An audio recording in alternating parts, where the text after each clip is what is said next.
Et je vous pose la question, parce que c'était ma question initiale, est-ce que c'est suffisant aujourd'hui dans les aéroports? Monsieur Augustin de Romanet, vous entendez, vous voyez ces témoignages qui se multiplient sur les réseaux sociaux, dans nos reportages, pour dénoncer un manque de contrôle total, et parfois même, dans les aéroports parisiens, une véritable passoire. Je pense que nos concitoyens sont extrêmement paradoxaux. Encore une fois, ils ne critiquent pas le fait qu'on puisse passer de Franche-Comté en Alsace ou d'Alsace en Franche-Comté sans avoir de test. Bon, à la limite, passer d'Allemagne en France, c'est un peu pareil. Sauf que, il est exact que vous avez des personnes, par exemple, qui utilisent des aéroports de correspondance pour venir en France sans être testée. Je prends l'exemple de la personne qui vient des États-Unis. Eh bien, elle passe par Amsterdam et elle n'est pas testée. La personne qui vient de Rio de Janeiro, elle passe par Madrid, elle n'est pas testée. Ça n'est pas acceptable. J'ai déjà eu l'occasion de l'écrire à plusieurs reprises au pouvoir public. Et c'est vrai que...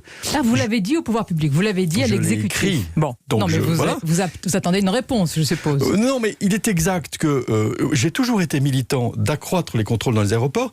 Les mesures que le gouvernement a prises en juillet l'ont été avec notre encouragement, pour ne pas dire plus. Et aujourd'hui, il est exact que je ne me choquerai pas si des mesures de contrôle supplémentaires étaient prises pour les personnes qui arrivent en avion, notamment pour les personnes qui arrivent en avion via des hubs de correspondance en provenance de pays rouges. On a compris. Et le fait que les voyageurs en provenance de l'Union européenne soient exemptés de tout contrôle, ça peut paraître illogique quand même, parce que la réciprocité n'est pas vraie. Je vous donne un exemple, monsieur de Romanet.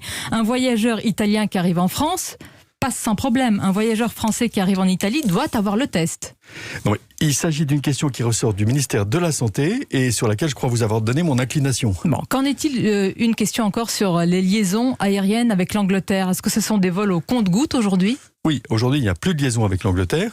Et donc, évidemment, le variant est tellement contagieux que ce sont des mesures que nous comprenons parfaitement. Donc, demande de test, mais est-ce qu'il faut aussi une quarantaine pour ces voyageurs-là? Je pense que le variant est tellement contagieux qu'il faut 14 jours. Une quatorzaine, et à titre personnel, j'ai toujours été militant d'un État efficace, et qui dit un État efficace dit que parfois il faut avoir des méthodes de pays asiatiques. Et s'agissant des personnes qui sont contagieuses, je recommande, alors je sais que ça va pas être populaire, un arrêté privatif de liberté qui soit contrôlé par des appels aléatoires de la part de la Caisse nationale d'assurance maladie. Parce que, objectivement, une personne qui est contaminée, c'est une menace pour son environnement et ça justifie qu'on lui impose de rester chez elle. Ce n'est pas populaire du tout, mais vous le dites en responsabilité aujourd'hui. Ça doit être fait. Comme je l'ai déjà dit depuis 6 ou 7 mois, ça ne me dérange pas de le répéter aujourd'hui. Je ne suis pas du tout hostile à des arrêtés privatifs de liberté pour les personnes qui sont contagieuses,